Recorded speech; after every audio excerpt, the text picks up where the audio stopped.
Hello everyone. तो आज हम टेस्ट सीरीज का पार्ट 2 देखने वाले हैं। तो चलिए शुरू करते हैं। इसमें सबसे पहला क्वेश्चन है, निम्न में से मध्य स्वर है ई, आ, औ और उ। तो इसका जो सही उत्तर होगा वो होगा सी, औ।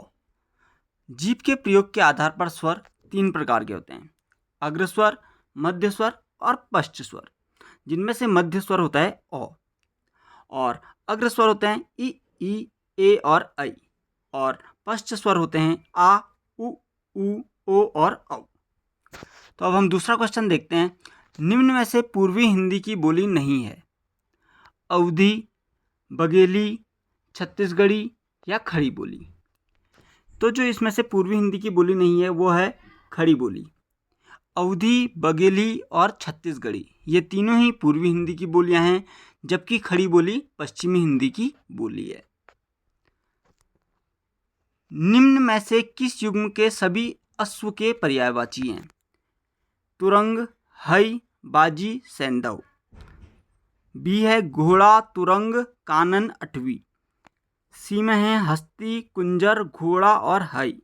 डी में है कांतार, तुरंग, घोड़ा और हई। तो जो इसका सही उत्तर होगा वो होगा ऑप्शन ए, तुरंग, हई, बाजी और सैंधव ये चारों अश्व के पर्यायवाची हैं। कानन और अटवी यह जंगल के पर्यायवाची होते हैं। ऑप्शन सी में है हस्ती, कुंजर। इसमें से हस्ती और कुंजर यह हाथी के पर्यायवाची हैं। और ऑप्शन डी में है कांतार, यह भी वन का पर्यायवाची है। तो हम अगला क्वेश्चन देखते हैं, निम्न में से कौन सा विलोम शब्द सही नहीं है? आर्द्र, शुष्क, उग्र, सौम्य, आग्रह, व्याग्रह, अग्रज, अनुज। तो इसका जो सही उत्तर होगा वो होगा ऑप्शन सी, क्योंकि आग्रह का जो विलोम होता है वो होता है दुराग्रह। तो हम अगला क्वेश्चन देखते हैं, निम्न में से कौन सी रचना राजेश जोशी जी की नहीं है? दो पंक्तियों के बीच, भूत के पांव पीछे, एक दिन बोलेंगे पेड़ या नेपथ्य में हंसी। तो इसमें से जो राजेश जोशी की रचना नहीं है वह है ऑप्शन बी, भूत के पांव पीछे। भूत के पांव पीछे यह हरिशंकर परसाई जी की रचना है। आयुर्वेद का उल्लेख सर्वप्रथम किसमें मिलता है? ऋग्वेद, यजुर्वेद, सामवेद और अथर्ववेद। तो जो आयुर्वेद का उल्लेख हमें मिलता है सर्वप्रथम वो मिलता है अथर्ववेद में। लेकिन एक चीज ध्यान रखिएगा, जो आयुर्वेद है वह ऋग्वेद का उपवेद भी माना जाता है। गुप्त काल के संदर्भ में गलत कथन है। गुप्त काल में स्वर्ण मुद्रा को दिनार कहा जाता था। गुप्त काल में चांदी के सिक्कों को रूपक कहा जाता था। गुप्त काल में सर्वप्रथम श्री गुप्त द्वारा सिक्के जारी किए गए। गुप्त साम्राज्य को प्राचीन भारत का स्वर्ण युग कहा जाता है। तो पहला बिल्कुल सही है, क्योंकि गुप्त काल में स्वर्ण मुद्रा को दिनार कहा जाता था, चांदी के सिक्कों को रूपक कहा जाता था। गुप्त काल में सर्वप्रथम सी, श्रीगुप्त नहीं चंद्रगुप्त द्वारा सिक्के जारी किए गए थे, चंद्रगुप्त प्रथम द्वारा। और गुप्त साम्राज्य को प्राचीन भारत का स्वर्ण युग कहा जाता है, यह भी बिल्कुल सही है। तो इसमें हमसे गलत कथन पूछा था, इसलिए ऑप्शन सी बिल्कुल सही उत्तर होगा। 8वां है, कौन सा स्मारक फतेहपुर सीकरी में नहीं है? स्वर्ण महल, पंचमहल, जोधाबाई का महल या अकबरी महल। तो इनमें से जो अकबरी महल है वह फतेहपुर सीकरी में ना होके आगरा में स्थित है और इसका निर्माण शहजादा सलीम द्वारा करवाया गया था। अगला क्वेश्चन है, ईस्ट इंडिया कंपनी द्वारा स्थापित उच्च न्यायालय के प्रथम मुख्य न्यायाधीश कौन थे? Elijah Impey, Courtney Ilbert, Philip Francis या इनमें से कोई नहीं। तो जो इसके प्रथम मुख्य न्यायाधीश थे ये थे एलिजा इम्पे। इसका गठन 1773 ईस्वी में हुआ था तथा इसमें 3 अन्य न्यायाधीश लिमेस्टर, चैम्बर्स और हाइड भी थे। मुख्य न्यायाधीश एलिजा इम्पे थे और जो अन्य 3 न्यायाधीश थे वो थे लिमेस्टर, चैम्बर्स व हाइड। अगला क्वेश्चन देखते हैं, नील दर्पण के लेखक कौन थे? ईश्वर चंद्र विद्यासागर, बंकिम चंद्र चटर्जी, नवगोपाल मित्रा या दीनबंधु मित्रा।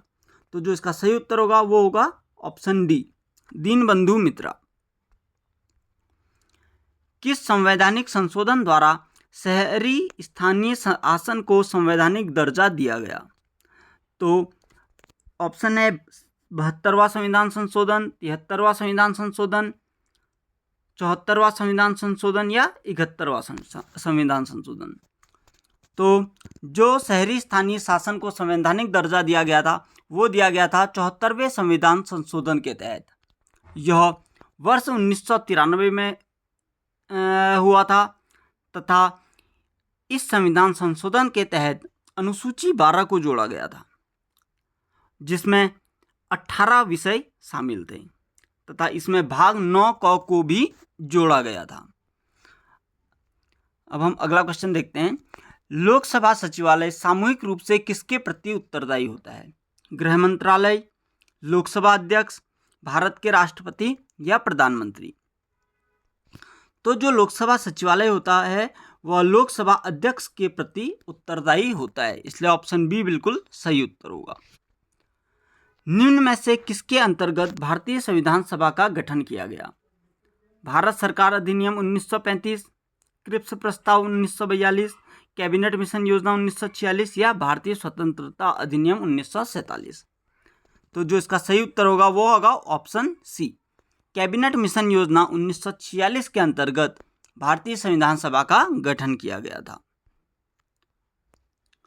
संसद के दोनों सदनों की संयुक्त बैठक की अध्यक्षता कौन करता है? भारत का राष्ट्रपति, भारत का उपराष्ट्रपति, भारत का प्रधानमंत्री, लोकसभा अध्यक्ष? तो इसका जो सही उत्तर होगा वो होगा ऑप्शन डी, लोकसभा अध्यक्ष। लोकसभा अध्यक्ष संसद के दोनों सदनों की संयुक्त बैठक की अध्यक्षता करता है। जनहित याचिका कहाँ पर प्रस्तुत की जाती है? राज्य के उच्च न्यायालयों में, सर्वोच्च न्यायालय में, उच्च व सर्वोच्च न्यायालय दोनों में या केंद्रीय प्रशासनिक प्राधिकरणों में? तो जो जनहित याचिका होती है वह उच्च और सर्वोच्च न्यायालय दोनों में प्रस्तुत की जा सकती है, इसलिए ऑप्शन सी बिल्कुल सही उत्तर होगा। मानव विकास रिपोर्ट निम्न में से किस संस्था द्वारा जारी की जाती है? तो जो मानव विकास रिपोर्ट है वह यूएनडीपी द्वारा जारी की जाती है, इसलिए ऑप्शन बी बिल्कुल सही उत्तर होगा।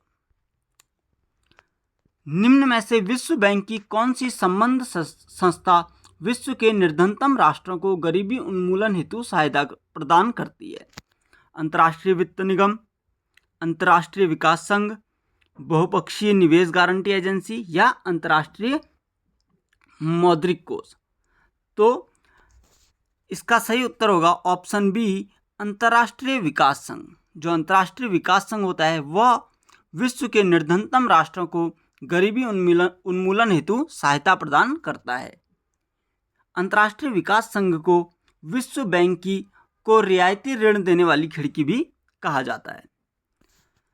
माल्थस के जनसंख्या सिद्धांत के अनुसार जनसंख्या में वृद्धि होती है ज्यामितीय क्रम में, अंगणितीय क्रम में या हरात्मक क्रम में? तो इसके जनसंख्या सिद्धांत के अनुसार जो जनसंख्या में वृद्धि होती है वह ज्यामितीय क्रम में होती है। इनकी एक बुक आई थी 1978 में जिसका नाम था an essay on the principle of population, जिसमें उन्होंने यह सिद्धांत दिया था। तो इसका सही उत्तर होगा ऑप्शन ए। साइबर लॉ की शब्दावली में DOS का अर्थ है disk operating system, distant operator service, denial of service या सभी? तो इसका जो सही उत्तर होगा वो होगा option C, denial of service. अब अगला क्वेश्चन देखते हैं। मल्टीमीडिया में सम्मिलित हो सकता है न्यूमेरिक टेक्स्ट व पिक्चर डाटा, ग्राफिक्स, एनिमेशन व वीडियो म्यूजिक, केवल न्यूमेरिक डाटा, इनमें से कोई नहीं। तो जो मल्टीमीडिया होता है उसमें ग्राफिक्स, एनिमेशन व वीडियो म्यूजिक को सम्मिलित किया जा सकता है या होता है। डाटा को सूचना में प्रोसेस करने के लिए आवश्यक है कीबोर्ड, मॉनिटर, प्रिंटर या CPU? तो इसका सही उत्तर होगा CPU। किस अमेरिकी कंप्यूटर कंपनी को बिग ब्लू कहा जाता है? IBM, टेंडी स्वेंसन, माइक्रोसॉफ्ट या कॉम्पैक्ट कॉरपोरेशन? तो IBM को बिग ब्लू भी कहा जाता है। ग्रीन गुड डीड्स क्या है? बिजली तैयार करना, पर्यावरण के प्रति जागरूकता लाने का अभियान, कृषि भूमि के क्षेत्र को बढ़ावा या जल की बचत। तो ग्रीन गुड डीड्स है पर्यावरण के प्रति जागरूकता लाने के लिए एक अभियान, इसलिए ऑप्शन बी बिल्कुल सही उत्तर होगा। प्रथम ट्रांसजेनिक जंतु का नाम क्या है? रवि, डॉली, गौरी या शारदा। तो जो प्रथम ट्रांसजेनिक जंतु था उसका नाम है डॉली। अब हम अगला क्वेश्चन देखते हैं। जनगणना 2011 के अनुसार भारत की साक्षरता दर कितनी थी? 70%, 78.8%, 71% या 74.04%।